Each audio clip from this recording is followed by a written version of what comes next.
Hello everyone. ये class 6 का science का चैप्टर सेकंड कंपोनेंट फूड का फोर्थ पार्ट है। पहले हम इसमें डिस्कस कर चुके हैं कि जो विटामिन होते हैं ये हमारी बॉडी के लिए बहुत ही ज़्यादा हेल्पफुल होता है।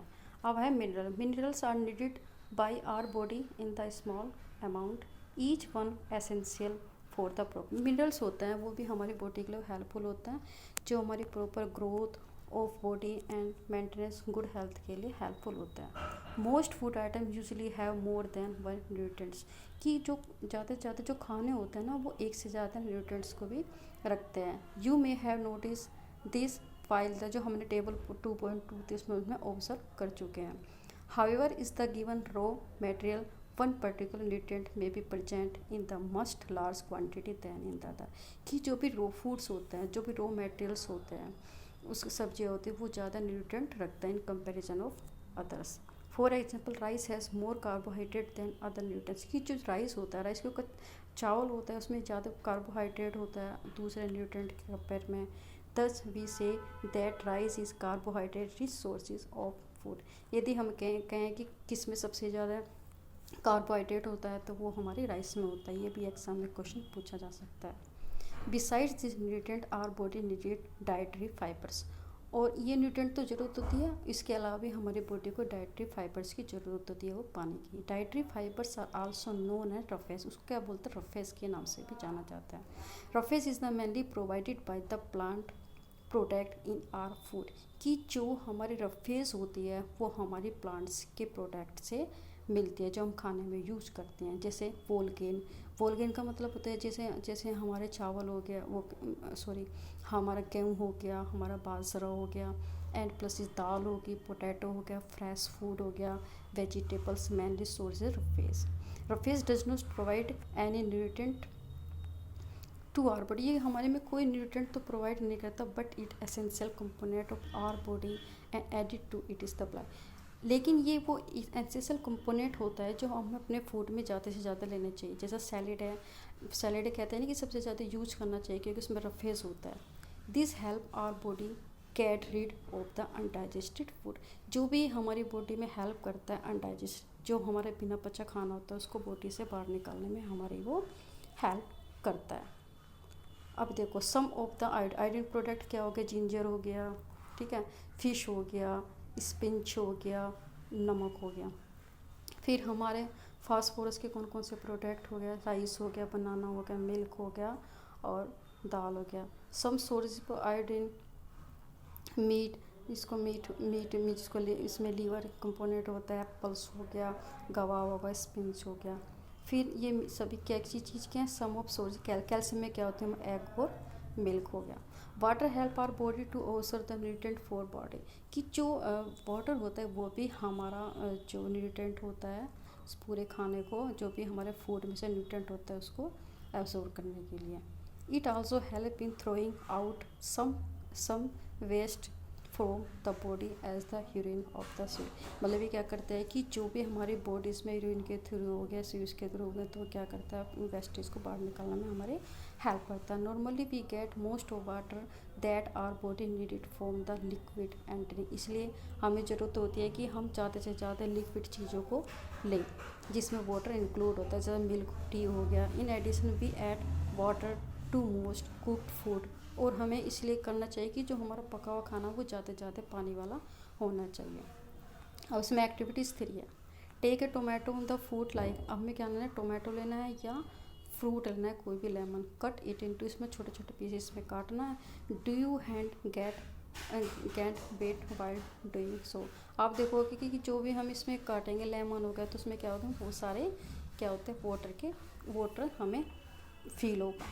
Carefully observe when ever vegetable fruit, और जब भी हम वेजिटेबल फ्रूट को काटते हैं तो peels grated and the massage to your, हम क्या करते हैं उसको कट करते हैं, फिर उसको छिलका उतारते हैं और मैसेज करते हैं। Do you find any fresh vegetable fruit that do not contain some amount water, कि आप ये भी देख सकते हैं कि कुछ जो फ्रेश फ्रूट्स होते हैं उनमें ज़्यादा अमाउंट में वाटर नहीं होता।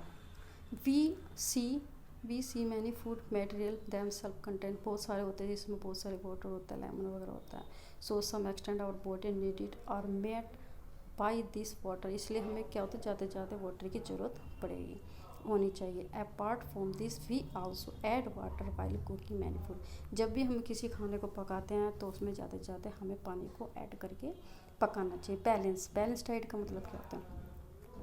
बैलेंस का मतलब क्या होता है कि ना तो हमें ज़्यादा खाना चाहिए और ना हमें कम खाना चाहिए। हमें क्या करना चाहिए, एक बैलेंस में डाइट को लेना चाहिए। Food we normally eat in the day in the diet, की जो भी हम फूड ले लेते हैं वो एक नॉर्मल वे में होना चाहिए for growth maintenance of good health के लिए।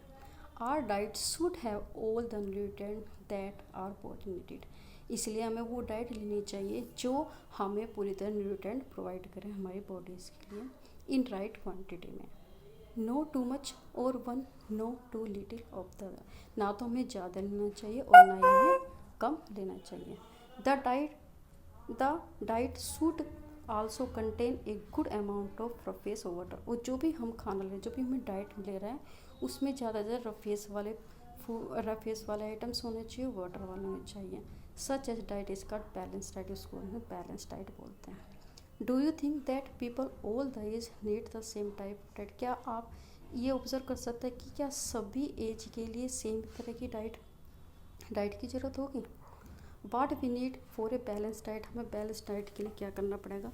Food depend on the amount of physical work that we do, और हमें उसके लिए क्या करना पड़ेगा, हमें फिजिकल वर्क को भी करना पड़ेगा उसके लिए, इसको बैलेंस करने के लिए कि जो भी हमने खाना खाया है वो फिजिकल एक्टिविटीज़ के द्वारा हमारी बॉडी में बच सके।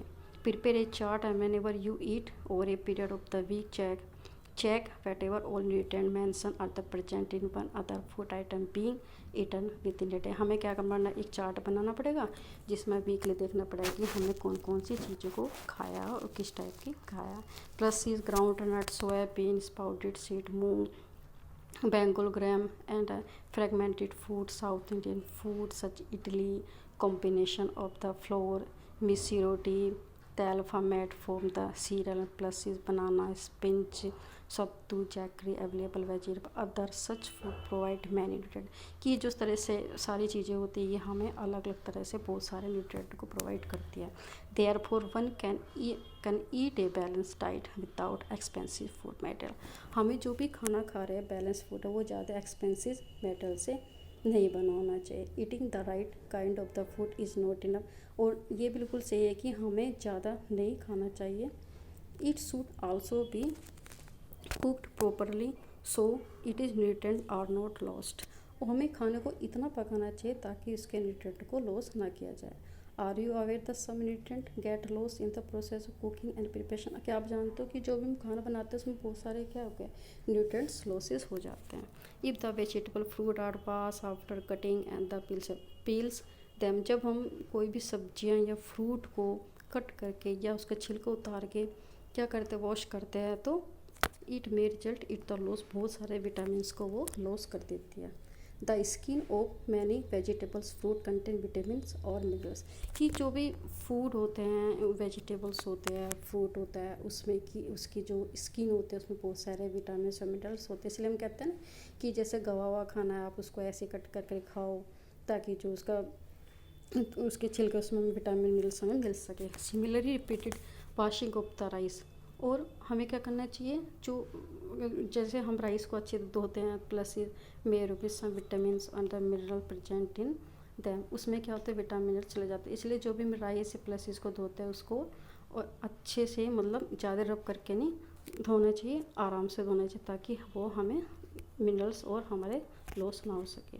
We all know that cooking improvement taste and the food and make the easily to digest, हमें पता है कि जो पका हुआ खाना होता है वो आसानी, उसमें टेस्ट तो होता है और आसानी से हमें डाइजेस्ट होता है। At the same time cooking also result in the loss of certain nutrients, लेकिन फिर भी क्या होता है जो पका हुआ खाना होता है उसमें बहुत सारे न्यूट्रिएंट लॉसेस हो जाते हैं।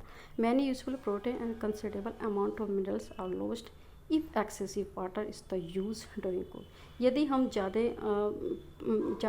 एक्सेस यूज़ करें पानी का तो उससे क्या होगा, ज़्यादा पकेगा से मिनरल्स वगैरह चले जाएंगे। या हम जो भी सुबह चावल हम बॉईल करके खाते हैं उसका पानी फेंक देते हैं, उसमें बहुत न्यूट्रिएंट चले जाते हैं।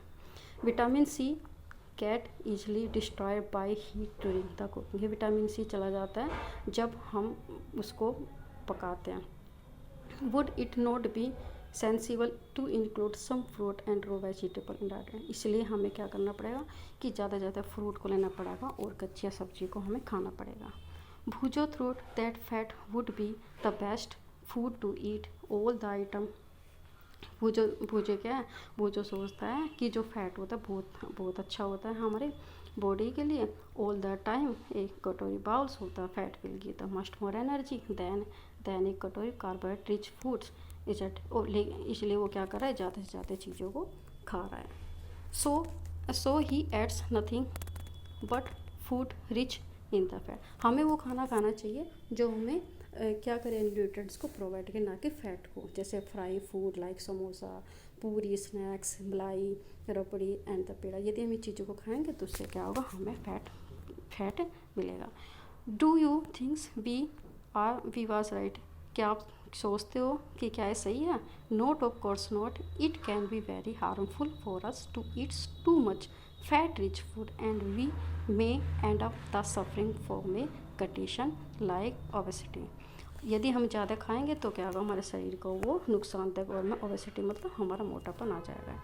डेफिशिएंसी डिजीज, और डेफिशिएंसी डिजीज़ का मतलब क्या होता है, कमी होना। डेफिशिएंसी डिजीज मतलब किसी चीज़ की न्यूट्रिशन की कमी हो जाए तो उस समय क्या हो जाता है, बीमारियाँ हो जाएगी। A person may be the getting the enough food to eat. एक जो व्यक्ति है वो ज़्यादा खाना खाता है but sometime the food may not be contain a particular nutrient. लेकिन जो हम खाना खाते हैं ज़्यादा मतलब ये ज़रूरी नहीं है कि उसमें बहुत सारे न्यूट्रेंट हो। जैसे हमने समोसा खा लिया, फ्राई करना चाहिए, हमारे जंक फूड होते हैं, इसलिए हमें ज़्यादा जंक फूडों को नहीं खाना चाहिए, घर में बना खाना चाहिए, शुद्ध खाना चाहिए। If this continued over a long period तो हम खाते रहेंगे बिना न्यूट्रेंट के खाना तो पर्सन भी सफर डेफिशिएंसी से वो सफ़र हो जाएगा। Deficiency of the one and more nutrient can cause disease disorder in our body. जो हमारी डेफिशिएंसीज होती है वो हमारे न्यूट्रेंट की कमी से क्या होता है, डिसीज़ होती है, डिसऑर्डर हो जाएगा, बॉडी में कुछ चीज़ें कमी हो जाएंगी। Disease that occur due to lack of nutrient over a long period are का डेफिशिएंसी। यदि हम लंबे समय तक न्यूट्रेंट की कमी वाले खाने को खाएंगे तो हमें से क्या होगा, डेफिशिएंसी ऑफ डिसीज़ हो जाएगी। If a person does not get enough protein in his her food for time. यदि कोई भी व्यक्ति प्रोटीन से बना हुआ खाने को जिसमें प्रोटीन नहीं है उसको काफ़ी लंबे तक खाएगा तो he is likely to have a stunting growth. उसकी क्या हो जाएगी, उसकी स्टंडिंग ग्रोथ को रुक जाएगी। स्वेलिंग फेस में क्या हो जाएगा, फेस मोटा हो जाएगा। डिसकलरिंग, उसके कलर जो हेयर होता है उसको डिसकलर हो जाएगा और स्किन डिसीज और डायरिया हो जाएगा। If the diet of deficiency in the both carbohydrate, यदि आपकी डाइट में कमी हो जाए कार्बोहाइड्रेट एंड प्रोटीन के लंबे समय तक, the growth may stop completely, तो हमारी क्या हो जाएगी, हमारी ग्रोथ रुक जाएगी। Such a person become very lean and the thin and so weak he is may not be even to be able move. और यदि इन चीज़ों की कमी हो जाएगी उसकी तो क्या वो ठीक तरह से कमज़ोर पड़ जाएगा और ठीक तरह चल फिर भी नहीं सकता। Deficiency of different vitamins and minerals may also result in certain disease disorder. Some of these are the mention जो 2.3 में दिया। यदि हमें इन चीज़ के विटामिन की कमी हो जाएगी तो हमें ये बीमारी हो जाएंगी। जैसे 2.3 है, ये 2.3 है, जिसमें some disease disorder causes by deficiency vitamin minerals की कमी से कौन कौन सी बीमारी हो जाएगी। जैसे विटामिन ए से लॉस ऑफ विजन, हमें क्या हो जाएगा कि क्या नाम, आँखों की दृष्टि चली जाएगी हमारी। पुअर, इसके सिम्टम्स क्या होंगे, poor vision, loss vision of the darkness night. हमें क्या हो जाएगा कि हमें रात को देखने में दिक्कत हो जाएगी सम टाइम कम्प्लीटली, और कभी कभी तो हमारी आँखें पूरी तरह से हमारी चली जाएगी। विटामिन B1 बेरी रोग होता है जिससे हमारी weak muscles and very little energy to work. हमें क्या, मसल्स कमज़ोर हो जाएगी जिससे हमारे वर्क करने में हमारी एनर्जी बहुत ही कम है हमें मिलेगी। विटामिन C स्क्रेवी रोग हो जाता है, से ब्लीडिंग गम्स की हमारे मूँछों से खून आ जाएगा। And boundary take long time of the heal, और किसी भी घाव को बढ़ने में बहुत सारा टाइम लगेगा। विटामिन डी से रिकेट रोग होता है, bone become the soft and bend. इससे क्या है, विटामिन डी जब सूर्य की रोशनी ठीक तरह से नहीं लेंगे तो क्या होगा, रिकेट हो जाएगा जिससे हमारी बोन सॉफ्ट हो जाएगी और उससे मुड़ जाएगी, टूट जाएगी। कैल्शियम कैल्शियम कैल्शियम की कमी से क्या हो जाएगा, हमें क्या होगा, बोन एंड टूथ डिके, हमें क्या हो जाएगा, हमारी हड्डी कमज़ोर हो जाएगी और हमारे दांतों में क्या हो जाएगा, दांत खराब हो जाएंगे। Weak bones and tooth decay, हमें दांतों की प्रॉब्लम हो जाएगी। आयोडीन गाइड्रिया उससे क्या हो जाएगा, gland in the neck appear solar, कि हमारा जो ग्लैंड होगा, हमारा जो गला होगा वो क्या हो जाएगा, स्वेलिंग हो जाएगा। और mental disability in the children, और लोगों और बच्चों को क्या हो जाएगी, मेंटल की बीमारी हो जाएगी, दिमाग की बीमारी हो जाएगी। आयोडीन से एनीमिया हो जाएगा और जिससे हमें क्या हो जाएगी, कमजोरी फील होगी। ओके, अब ये चैप्टर कंप्लीट हो गया। Thank you for watching.